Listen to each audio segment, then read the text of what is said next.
अर्थी अपने ते ऐसे उतरा थे, ध्यान से सुन लियो। आज ये बातें कहूं बैठेंगे तो और चर्चा करेंगे कि हमने नई बात सुनी या सुन ली सियाए। भाई भगवान ने एक अर्जुन को गीता सुनाई थी, पर आज तो सब में फैल गई। एक एक ही आदमी अगर एक एक को सुने हैं तो ये परंपराएं अपनी डूब है। अर्थी ऐसे उतरा थे बीच में, अच्छा का मर जा सो बांध के भी ले जात का ऊँसो ले जाओ रे तो का उठ के भाग ले, जैसे ने बांध हो तो का भाग ले उठ के हम नहीं जा रहे। हमें तो जो लगत के मर घटा बंदो बंदाओ नहीं जाए रे, मरो मराओ भी बिना बांधे नहीं जाए। जिंदा जे है कैसे, जिंदा जे है कैसे, जब मरो नहीं जा रहा हो बिना बांधे उते। इसके दो प्रमाण हैं, ध्यान से सुनना। एक प्रमाण पूज्यपाद गोस्वामी तुलसीदास कथा से आप सब परिचित हैं। जन्म हुआ, माता पिता की मृत्यु हो गई तुलसीदास। एक चुनिया नाम की दासी ने इनको पालो, भाभी मर गई। सबने कही बड़ा भागा है। जन्म लिया तो माँ बाप को खा गया, जो दासी ने पालो भाई मर गई। तो सब तुलसीदास जी को भागो कहने लगे, पर इनको नाव चलत तो राम बोला, क्योंकि तुलसीदास जी ने मुंह से जो पहला शब्द निकाला वो था राम। गांव को ने बाहर भगा दो, कि मुंह देखे को पाप है। तुलसीदास जी को कोई दिक्कत नहीं, उनको तो भजन करने। गांव के बाहर टपरिया में रे प्रेम से वो गांव में भाई एक लड़का की शादी, 2 ही महीना भाई ब्याह खो लड़का मर गया। पहले अपने ते रीति हती कि अगर पति मर जात तो पत्नी को जबरदस्ती संग बार देते, सती प्रथा। राजा राम मोहन राय ने ये प्रथा को बंद करो। राजा राम मोहन राय ने सती प्रथा अपने देश से बंद करवाई। तो गांव भर के वो मट्टी को लाई जा रहे थे। अब पीछे पीछे बा नारी श्रृंगार करके सती हो में जा रही थी, हो नहीं परत। तो तुलसीदास जी कर रहे थे भजन, जहाँ रो वो सुनो। सुन करके बाहर आ गए अपनी झोपड़ी जाके। सब तो निकल गए कैसे पे गाँव के। ये नारी ने सोची के लगत है ब्राह्मण है, अब हम तो मारे में जा ही रहे, पांव पड़ रहे। सो जैसे ही पांव पड़े तुलसीदास जी खूब जोर से बोले, अखंड सौभाग्यवती भव। पूरे आदमी रुक गए जो लकड़िया में जा रहे। 4 से आए, बोले तुलसी वास्तव में तुम पागल है हो, बताओ को घर बारो मारो धरो, हम उन्हें बार में जा रहे और तुम कह रहे अखंड सौभाग्यवती भाव। तुलसीदास जी रे बोले के न करेगा और मुंह में से काका ने कर गाओ। बोले कैसे न कर गाओ? तुलसीदास जी बोले राम जी की इच्छा। गांव के बोले कि तुम पागल, तुम झूठे और तुम्हारे राम झूठे। तुलसीदास जी रो पे बैठ गए, बोले नहीं भैया, अब तक जेने हमसे जो कही हमने सबकी, हमसे पागल कह दे, ढोंगी कह दे, पाखंडी कह दे, पर हमारे राम को झूठो ने कहो। जा बात हमसे सहन नहीं हुई। गांव के बोले तो को प्रमाण दो कि अब तुम्हारे राम झूठे नहीं है। तुलसीदास जी बोले तो अब प्रमाण ही ले ले, उतार दे मुर्दा। मुर्दा उतारो। तुलसीदास जी बोले बेजा गोला बना के और सीताराम सीताराम। सब जने बोले तुलसी अगर कहूँ आज चमत्कार ने भाव तो जा तो सती जब हुज्जे हम तुम्हें सता बनाई दे, आ जाइए तुम्हें बाहर दे, हमारे पूरे गांव के जिंदा आ जाती हो गई। तुमने अर्थी उतरत नहीं थी, तुमने उतरवा दी। तुलसीदास जी बोले धरो तो करो सीताराम सीताराम। और तुलसीदास जी उठे और मुर्दा के कान में आंखों में असुगा भर के बोले राम।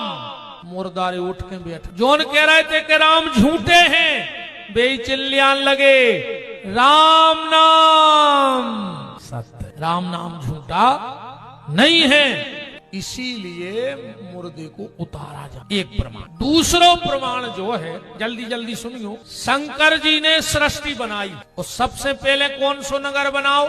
आनंद वन। वो को आगे चल के नाव पढ़ो अबिरमुख क्षेत्र, और वही को आगे चल के नाव पढ़ो काशी, और वही को आगे चल के नाव पढ़ गो बनारस। ने तो आनंद वन ज्यादा फेमस भाव, ने अबिरमुख क्षेत्र, ने काशी, बनारस फेमस हो गई। काय अमिताभ बच्चन ने गाना ने गा रहा तो पान खा के खाई के पान बनारस वाला, छोरा गंगा किनारे वाला। सो बनारस फेमस हो गई। शंकर जी ने गांव बनाओ बनारस पहलो, दुनिया को सबसे पहलो नगर बसो तो वाराणसी। पार्वती के लाने बोले में रहो, पार्वती बोली हम न रहे। बोले काय? बोले तुम्हें एक वरदान देने पड़ा। शंकर जी बोले का? बोले जो बनारस में मर जाए वो की अधोगति ने होवे, वो भगवान के धाम को जावे। शंकर जी बोले देवी अधोगति तो आदमी की जवाई नहीं हो, जब आखिरी में के कान में राम नाम पड़ जाए। पार्वती बोली तो तुम कच्चो सबके कान में, हम कछु नहीं जान। अब शंकर जी बोले हम कौन कौन के कान में के, अब मरबे को कछु कटे में है। पार्वती बोली तो हमारे नहीं, तुमने भली बनाओ तो अच्छा। शंकर जी बोले ठीक है देवी, अब हम सबके कान में राम राम के हैं। अच्छा मरबे को नंजा रेटे कबू भी मर जा। ऐसे शंकर जी के तो भजन करत है, रामान तो पढ़ता ही हुजो। तुम पुनि नाम राम देन राती, रामायण में लिखो है। शंकर जी दिन भर कहते राम राम राम राम राम राम राम राम राम राम राम राम राम राम राम। बोले का पता को कब मार जाए। काशी मरत जंतु अवलोकी, काशी में अगर कोई जीव जंतु भी मर जाए तो उसकी मुक्ति हो जाती है। इसीलिए हर जगह से तीर्थ का जल लाया जाता है, पर कभी काशी से गंगा जल नहीं लाया जाता। काशी से गंगा जल नहीं लाना चाहिए। क्यों? क्योंकि अगर उसमें तुम गंगा जल लाओगे तो उसमें कुछ जीव जंतु भी जल के आएंगे, तो तुम्हें उनकी मुक्ति में बाधा बनने का पाप लग जाएगा। इसलिए काशी से कभी जल नहीं लाया जाता।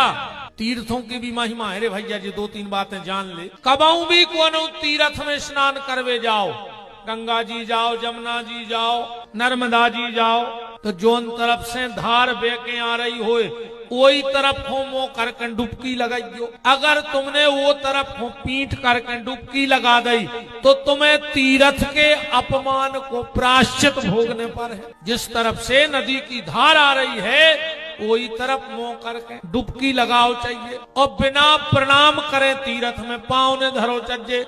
कछु कछु तो गए और जाके सीधे भैंसों वहीं भक्त उतरे पानी में, बिना दंडवती करे, बिल्कुल लेट के पहले दंडवती करो तीर्थ में, एक के बाद फिर दाहिनों पांव रखो। कभी भी तीर्थ में जाओ तो स्नान करके कपड़ा से शरीर ने पोंछो, वो जल अपने आप शरीर में सूखना चाहिए, वरना तुम्हें बहुत भयंकर पाप लगेगा। कभी भी तीर्थ में जाके चाहे माताएं हो चाहे पुरुष हो, कमर के नीचे का वस्त्र नहीं निचोड़ना चाहिए धोके। अगर कमर के नीचे का वस्त्र तीर्थ में जाके धोके हम निचोड़ते हैं तो उसका जल हमारे पितरों को पीना पड़ता है। और कमर के नीचे हमने अभी कहा कि सिर्फ मलमूत्र के द्वार हैं, और कमर के नीचे के वस्त्र अपवित्र माने गए हैं। तो शंकर जी ने कह दी ठीक है, हम मरवे बारे के कान में राम के और वो भगवान के धाम चलो जे। उतई ठाणे थे ब्रह्मा विष्णु। बोले काय दादा? शंकर जी बोले क्या है?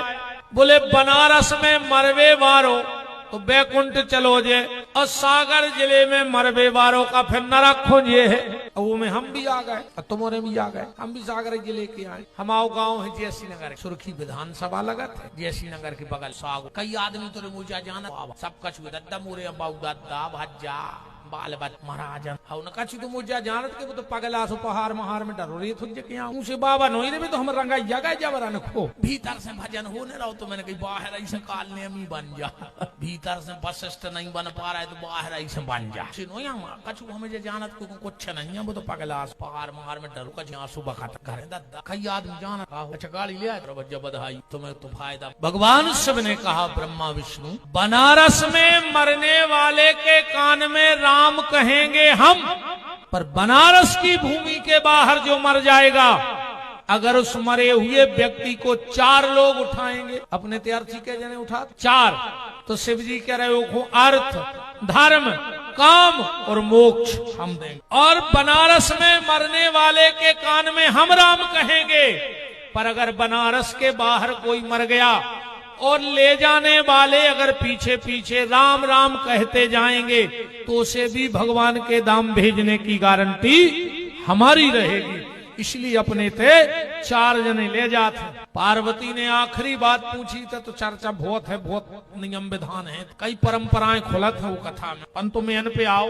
पार्वती जी ने कहा भोलेनाथ, जिसकी ठीक से अंत्येष्टि क्रिया ना हो पाए, जे की ठीक से अस्थि संचय न हो पाए, जे को ठीक से 13वीं पिंडदान 10 गात्र न हो पाए, तो वो व्यक्ति के लाने एक ऐसो सरल उपाय बता दे कि वो भगवान के परम पद को प्राप्त हो जाए।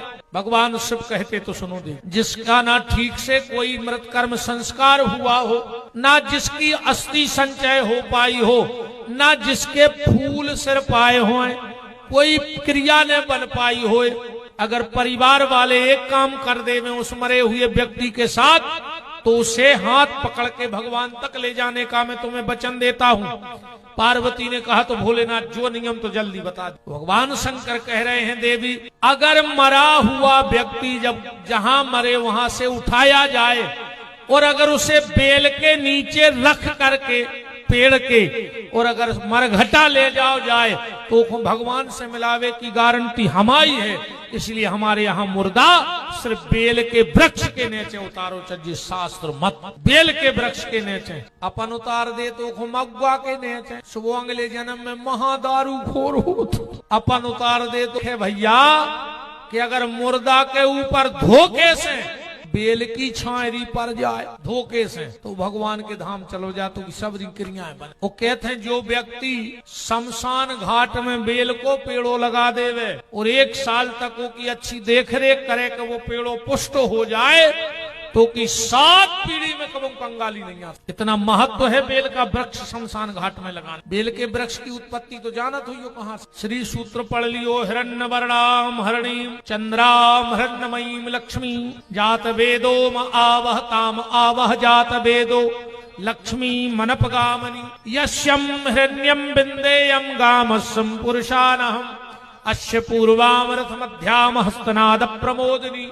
श्रीयम देवी मुफे मुत के हरे श्लोक हमें तैयार तुला है मैं अब यहाँ तो हम का और हम सुनाई दे सो तुम्हें उनका छूते समझ में आ रहा हम क्या हम दायरे ना आए, तुम तो सीधी सीधी बात सुनो। बेल के वृक्ष की उत्पत्ति है, लक्ष्मी जी ने अपनो स्तन काट के धनतेरस के दिन और शंकर जी की पिंडी पे चढ़ा दो, तो माता महालक्ष्मी ने अपनो स्तन काट के शिव जी की पिंडी पे चढ़ा दो तो धनतेरस, और वो स्तन ले जाके भगवान शंकर ने कैलाश में मिट्टी में दबा दो और वही से बेल के वृक्ष की उत्पत्ति हो गई। हमारे जब जे पंडित जी हरे बेलपत्री चढ़वा तो कहते हैं नमो बलमने चो कवचने चो नमः बरमणो चो बरोथने चो नमः सरताय चो सस्यनाय च दुंदुभ्याय च जो विलंब है तैयार का त्रिदलम त्रिगुणाकारम त्रिनेत्रम चतुरायुधम त्रिजन्म पाप संहारम बिल्वपत्रम शिवार्पणम